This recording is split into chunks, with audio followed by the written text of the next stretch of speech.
2023 IAS ട്രെയിനിയായി പുറത്തിറങ്ങിയ ഒരു യുവ IASകാരി മഹാരാഷ്ട്രയിൽ നിറഞ്ഞാടി തകർത്ത് തിമിർത്ത് ഇപ്പം ദേ കേസിലും കുടുക്കിലുമൊക്കെ പെട്ട് വല്ലാതെ കിടന്ന് കുഴയുന്നുണ്ട്. നമ്മൾ മലയാള സിനിമയിലൊക്കെ സിവിൽ സർവീസ് നേടിയ ചിലരുടെയൊക്കെ അഭ്യാസങ്ങളൊക്കെ ചില പ്രതിനായക വേഷത്തിൽ അല്ലെങ്കിൽ നായകനിലേക്ക് പിന്നീട് മാറ്റപ്പെടുന്ന കഥാപാത്രങ്ങളായി രൂപപ്പെട്ട ചില ആളുകളെയൊക്കെ കാണിച്ചിട്ടുണ്ട്.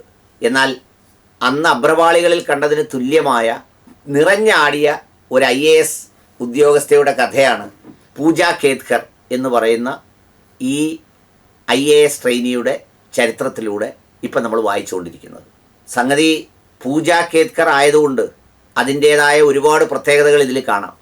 എന്ന് പറഞ്ഞാൽ സിവിൽ സർവീസിൽ ഏതാണ്ട് 864 862 റാങ്ക് നേടിയാണ് അവരെത്തിയത്. ആ റാങ്ക് കിട്ടിയിരിക്കുന്നത് ഫിസിക്കൽ ഡിസബിലിറ്റിയുടെ ഒരു സർട്ടിഫിക്കറ്റിൻ്റെ അടിസ്ഥാനത്തിലാണ്. സത്യത്തിൽ അവർക്ക് കാഴ്ചക്കുറവോ അല്ലെങ്കിൽ കേൾവിക്കുറവോ ഒന്നുമില്ല എന്നാണ് ഇപ്പോൾ ആരോപണം ഉയർന്നിട്ടുള്ളത്. എന്നാൽ കിട്ടിയത് അതിൻ്റെ പേരിലും. കൂടാതെ അവർ ഹാജരാക്കിയ OBC സർട്ടിഫിക്കറ്റിലും സംശയമുണ്ട് എന്ന തരത്തിലാണ് ഇപ്പോൾ ചർച്ച നടക്കുന്നത്. സംഗതി പുറത്തായത് എങ്ങനെയാണെന്നറിയോ? 2023 ട്രെയിനിയായി അവർ പുറത്തു വന്ന ശേഷം അസിസ്റ്റൻറ്റ് കളക്ടറായി ഒരു ഡിസ്ട്രിക്റ്റിൽ നിയമിച്ചു. അവിടെ എന്താ ചെയ്തതെന്ന് വെച്ചാൽ അവരുടെ സ്വകാര്യ വാഹനത്തിൽ ബീക്കണുമൊക്കെ വെച്ച് കളക്ടർ എന്നുള്ള ബോർഡുമൊക്കെ വെച്ച് കൊടിയുമൊക്കെ പറത്തി പായിച്ചത് കൂടാതെ കളക്ടർ എവിടെയെങ്കിലുമൊക്കെ മീറ്റിങ്ങിനോ യാത്രയ്ക്കോ പോകുമ്പോഴേക്കും കളക്ടറുടെ മുറി മുഴുവൻ എന്തോ ഒരു മാനസിക ഭ്രമം ബാധിച്ചതുപോലെ അതെല്ലാം കൈയടക്കി അതിൽ കളക്ടറായി നിവർന്നിരുന്ന് ഭരിക്കാനും ഇടപെടാനുമൊക്കെ അങ്ങോട്ട് തുടങ്ങി. ഒടുവിൽ പൊറുതിമുട്ടിയാണ് കളക്ടർ പരാതി കൊടുത്തതും അന്വേഷണത്തിലേക്കെത്തിയതും. ഇപ്പോൾ അന്വേഷണത്തിലേക്കെത്തിയപ്പോൾ ഇതുവരെ അറിഞ്ഞിട്ടും കണ്ടിട്ടുമില്ലാത്ത ഒരുപാട് കഥകളുടെ ചുരുളഴിക്കപ്പെടുകയാണ്.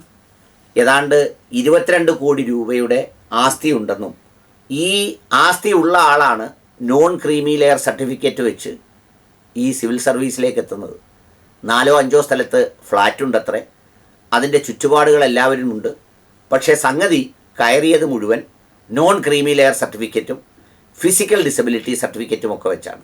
ഏതായാലും പൂജ കേത്കറുടെ ഈ അഭ്യാസം ദേശീയ മാധ്യമങ്ങളിലൊക്കെ വലിയ വാർത്തയായിട്ടുണ്ട്. ഇനി ചിലപ്പോൾ അതൊരു മാനസിക രോഗമായോ അല്ലെങ്കിൽ വേറെന്തെങ്കിലും സംഗതിയായോ അങ്ങ് അലിഞ്ഞു പോയാൽ പോലും അത്ഭുതപ്പെടേണ്ടതില്ല. പണത്തിനു മീതെ പരുന്തും പറക്കില്ലല്ലോ.